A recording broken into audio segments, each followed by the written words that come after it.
지난주에는요, 바울의 회심 이야기를 말씀을 드렸습니다. 사도 바울의 회심 이야기는 사도행전에 3번 나와요. 9장과 22장과 26장입니다. 다 처음 듣는 것처럼 가만히 계시는데, 네, 3번 나옵니다. 9장, 22장, 26장. 그곳에서 자신이 다메섹을 향해서 왜 갔는지를 설명을 합니다. 그곳에서 어떻게 주님을 만났는지를 그가 이야기를 합니다. 정오의 태양보다 더 밝은 빛 앞에 꼬꾸라졌고 신비한 목소리를 들으며 그의 삶이 완전히 바뀌게 되죠. 2가지 질문을 드렸어요. 주님, 당신이 누구십니까? 또 내가 무엇을 해야 됩니까? 라는 질문이에요. 거기에 대해서 주님께서는 가서 너의 죄를 회개하라, 그리고 세례를 받아라, 이방인과 유대인들의 복음의 도구가 되라 라는 거예요. 그래서 열심히 그 사역을 감당을 해왔던 사도 바울입니다. 유대인들에게 미움받아서 지금 정말 죽을 위기에 놓여 있지만 하나님이 지켜주시고 살려주셔서 여기까지 온 것 아닙니까? 자, 사도 바울이 지금 26장에서는 총독과 왕 앞에서 자신의 삶의 모습들을 변증하고 간증을 하는 거예요. 그러자 그들 앞에서 질문을 받는데, 자, 자신의 삶의 이야기들을, 회심 이야기를 고백을 하자 그들이 질문을 던집니다. 그들의 반응이 그렇습니다. 총독의 반응입니다. 24절 25절 다시 한번 읽습니다. 시작. 바울이 이같이 변명하매 베스도가 크게 소리내어 이르되, 바울아, 네가 미쳤도다. 네 많은 학문이 너를 미치게 한다 하니, 바울이 이르되, 베스도 각하여, 내가 미친 것이 아니요 참되고 온전한 말을, 바울아, 네가 미쳤다라고 이야기를 해요. 네가 많은 공부를 하고 다양한 정보, 학문에 의해서 네가 정신이 좀 헷가닥한 거 아니냐? 바울을 지금 함부로 여기진 않습니다. 죄수 취급을 함부로 하지는 않아요. 다만 공부를 많이 한 랍비 정도로 생각을 합니다. 근데 너무나 많은 공부와 또 다양한 지식으로 인해서 조금 사람이 이상하게 됐어 라고 생각을 하는 것 같아요. 그러자 바울이 답변을 하죠. 그렇지 않습니다. 저는 참되고 온전한 말을 지금 합니다. 아주 당당하게 답변을 해요. 그리고 나서는 총독 옆에 있는 왕에게, 여러분 총독은 누굽니까? 로마 정부에서 파견 나온 그 지역의 최고 통치자예요. 최고 권력자입니다. 두 사람을 지금 한꺼번에 같이 보는 거예요. 아그리빠 왕, 분봉왕이죠. 이스라엘 전체를 또 통치하는 그런 왕입니다. 자, 이 왕 앞에서 이제 질문을 하는데 26절입니다. 같이 읽죠. 시작. 왕께서는 이 일을 아시기로 왕께 담대히 말하노니 이 일에 하나라도 아시지 못함이 없는 줄 믿나이다. 이 일은 한쪽 구석에서 행한 것이 아니니이다. 왕이시여, 당신 아실 것 아닙니까? 지금 예수를 믿는 사람들의 모임이 들불처럼 막 일어난다는 것 알고 계시지 않습니까? 어느 한쪽 구석에서 나타난 것 아니지 않습니까? 자, 십자가 사건 이후에 지금 최소 20년의 시간이 흘렀거든요. 그 기간 동안 유대 지역, 사마리아 지역의 복음이 막 전파가 되어 소아시아 지역에 복음이 들어가요. 유럽 지역까지 지금 복음이 전해져요. 당시에는 물론 오늘과 같은 통신과 교통이 그렇게 원활하지는 않았지만 그럼에도 불구하고 20년 넘는 시간 동안 정보를 들었을 거 아닙니까? 왕래하는 사람들, 상업을 하는 사람들, 배를 타고 이동을 하는 사람들을 통해서 그런 이야기들을 충분히 들었을 거거든요. 이게 어느 한쪽 구석에서만 일어난 것이 아님을 알고 있어요. 자, 그렇다면 이유가 있을 것 아닙니까? 허다한 제사장의 그 많은 숫자들이 복종하는 것을 보면 뭔가 이유가 있을 것 아닙니까? 왕이시여. 자, 사도 바울은 말씀의 전문가입니다. 구약 토라의 말씀에 대해서 가장 해박한 지식을 갖고 있어요. 그리고 그 하나님의 말씀을 통해서 세상을 바라보고 세상을 이해하고 해석을 하죠. 여러분, 살아계신 하나님의 말씀은 우리의 내면을, 우리의 삶을 비춰주는 거울의 역할을 하고 동시에 세상을 바라보고 세상의 모든 것들을 해석할 수 있는 창문의 역할을 하는 거예요. 그때나 지금이나 마찬가지입니다. 이 땅에 벌어지는 많은 일들, 이 땅에 많은 그런 역사의 흐름들을 우리들은 그냥 단순히 보고 그냥 넘어가서는 안 됩니다. 이 모든 것들의 해석, 이 모든 것들의 의미, 이 부분들을 우리가 어떻게 바라보고 어떤 관점으로 바라보느냐, 성경적 관점으로 해석을 할 수 있어야죠. 비스마르크가 그런 이야기를 했대요. 어리석은 자는 자신의 경험을 통해서만 배우고 지혜로운 자는 역사를 통해 배운다. 역사를 통해서 배우는 거예요. 역사를 볼 줄 아는 눈이 있어야 되는 거예요. 자, 바울은요, 분명한 확신 속에서 아그리빠 왕에게 질문하는 거예요. 당신은 세상 속에서 벌어지는 일들을 아실 것 아닙니까? 하나님의 살아계심을 아시는 것 아닙니까? 통치하심을 아는 분 아닙니까? 바로 그런 도전을 하는 거예요. 그런 질문을 하는 거예요. 자, 여기에 대한 왕의 평가는 무엇인가? 27절, 28절 같이 읽습니다. 시작. 아그리빠 왕이여 믿으시는 줄 아나이다. 아그리빠가 바울에게 이르되 네가 적은 말로 나를 권하여 그리스도인이 되게 하려 하는도다. 네가 나를 지금 전도하느냐? 네가 지금 불과 몇 마디로 나에게 복음을 전하느냐? 그 정도 이야기를 나를 설득시키려고 하느냐? 나를 회유하느냐? 언짢아 해요. 자, 총독은요, 바울에게 미쳤다라고 얘기하고 왕은 언짢아 합니다. 거부하는 거죠. 난 싫다라는 거예요. 자, 이런 부정적인 반응 앞에서 바울이 아주 강력한 도전을 합니다. 29절 우리 큰 소리로 같이 한번 읽습니다. 시작. 바울이 이르되 말이 적으나 많으나 당신뿐만 아니라 오늘 내 말을 듣는 모든 사람도 다 이렇게 결박된 것 외에는 나와 같이 되기를 하나님께 원하나이다 하니라. 아멘. 나처럼 되기를 원합니다. 나와 같이 되기를 원합니다. 이런 사도 바울이 말합니다. 누구 앞에서요? 최고의 권력자들 앞에서 말합니다. 그들이 볼 때는 기가 막힌 얘기예요. 웃기는 얘기예요. 야, 지금 뭐 하는 얘기야? 지금 뭐라고 했어? 지금 자기 자신은 지금 죄수잖아요. 고난 중에 있잖아요. 묶여 있잖아요. 좋은 모습이 아니잖아요. 근데 떵떵거리며 큰 소리를 치고 있어요. 도대체 어떻게 이럴 수 있을까? 어떻게 이런 일이 가능할까? 여러분, 지금 이 상황을 누가 주도합니까? 바울의 발에는 쇠고랑, 손에는 수갑 같은 것이 차여져 있을 거예요. 그런데도 전체적인 분위기를 바울이 지금 지배하고 있어요. 바울이 신문을 받지만 오히려 강력하게 도전을 합니다. 질문을 합니다. 나와 같이 되기를 바랍니다. 말이 많으나 적으나 이 자리에 계신 왕과 총독과 다른 모든 사람들도 내가 지금 이렇게 결박된 것 외에는 나와 같이 되기를 원합니다. 쩔컹쩔컹 소리를 냈겠죠. 나처럼 되기를 원한다는 거예요. 나와 같이 되기를. 나와 같이 되기를. 오늘 설교 제목을 그대여 나와 같다면 이렇게 잡았어요. 어디서 들어본 제목 같죠? 쉽게 기억을 하라고. 그대여 나와 같다면. 나처럼 되길 바란다는 거예요. 당신 나처럼 되길 바란다는 거예요. 나처럼 살기를 바란다는 거예요. 나처럼 좀 깨달았으면 좋겠다라는 거예요. 그럼 누가 이런 이야기를 할 수 있을까요? 나처럼 좀 살아라. 여러분, 그렇게 얘기를 좀 할 수 있어요? 야, 더도 말고 뭐 덜도 말고, 야, 나만큼만 좀 해라. 나처럼 좀 살아라. 나처럼 살아. 자녀들 앞에 두고 나처럼 살아라. 이 애비처럼 살아라. 애비처럼 살지 말아라. 뭐, 여러분, 뭐라고 이렇게 얘기할 수 있겠어요? 누구한테 나처럼 살아라. 이건 얘기하기가 굉장히 어려운 거예요. 이거는 뭐 말하는 게 뭐 겸손, 교만 이런 걸 떠나가지고 말하는 것 자체가 굉장히 어려운 겁니다. 그런데 나처럼 살아라는 아니지만 나처럼 해봐라 라는 거는 할 수 있죠. 나처럼 해봐라. 이렇게. 나처럼 이렇게 한번 해봐라. 여러분 보세요. 이렇게 하면 돼 라는 거예요. 여러분, 운동을 배울 때 운동 코치한테 배워요. 그러면 뭐 테니스든 탁구든, 여긴 이렇게 잡으세요. 요건 이렇게 하세요. 자세를 이렇게 낮추세요. 거기서 이렇게 하세요. 자, 보세요. 절 보세요. 그러잖아요. 어린아이들한테 피아노 가르칠 때 어떻게 합니까? 땡당땡당 하면서 가르쳐 주는 거잖아요.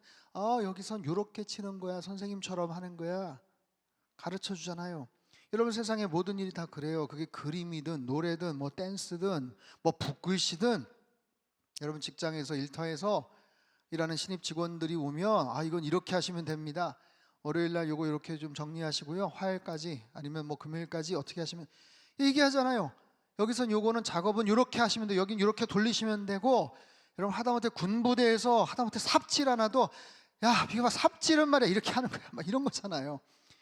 그런 거에 누구한테 배우는 겁니다. 그렇게 하면 되는구나. 저렇게 하면 되는구나. 저 사람처럼 하면 되는구나. 그런 식으로 교육이 이루어지고 어떤 지식과 정보가 전달이 되는 거예요. 근데 바울이 말합니다. 나와 같이 되기를 바란다. 당신들 나와 같이 되기를 바란다. 그대여 나와 같다면. 여러분, 사도 바울이 이런 당당함과 확신을 가지고 그 앞에서 이렇게 선포할 수 있는 근거는 뭡니까? 이유는 뭐예요? 지금 바울 사도 그 내면 안에, 그 심령 안에 예수 그리스도가 충만하기 때문에 그러는 거예요. 예수님으로 가득 차 있기 때문에 이렇게 당당하고 담대할 수 있는 거예요.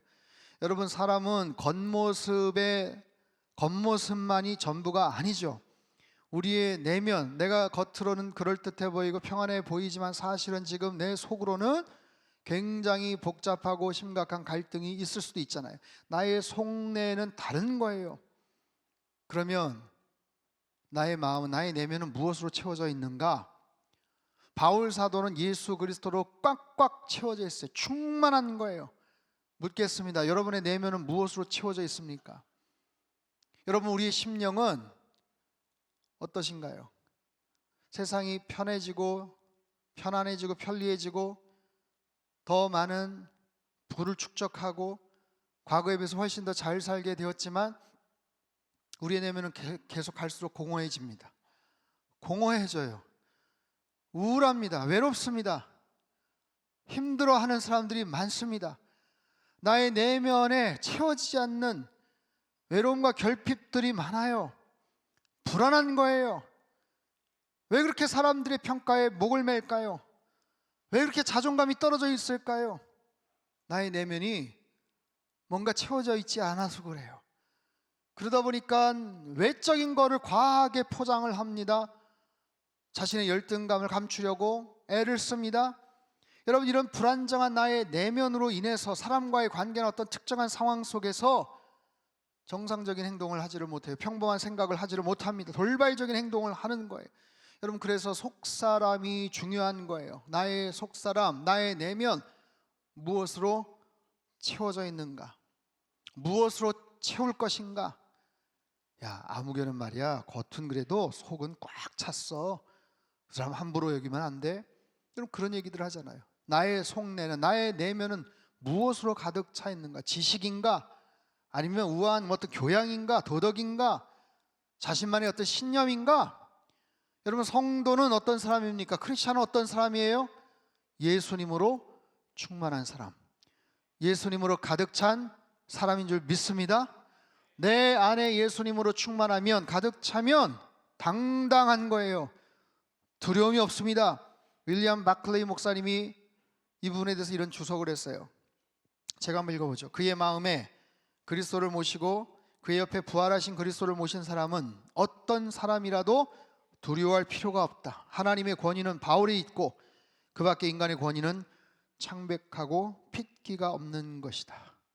여러분, 나의 내면을 예수 그리스도로 채우는 것, 나의 내면을 하나님 말씀으로 채우는 것, 이것이 가장 값진 것이잖아요. 세상에 수없이 많은 것들이 있지만 오직 예수 그리스도로 충만한 것, 예수님으로 내 마음을 충만하게 채우는 것, 바로 사도 바울이 당당하게 이렇게 할 수 있는 이유, 그의 내면이 충만한 거예요. 예수로 충만한 거예요.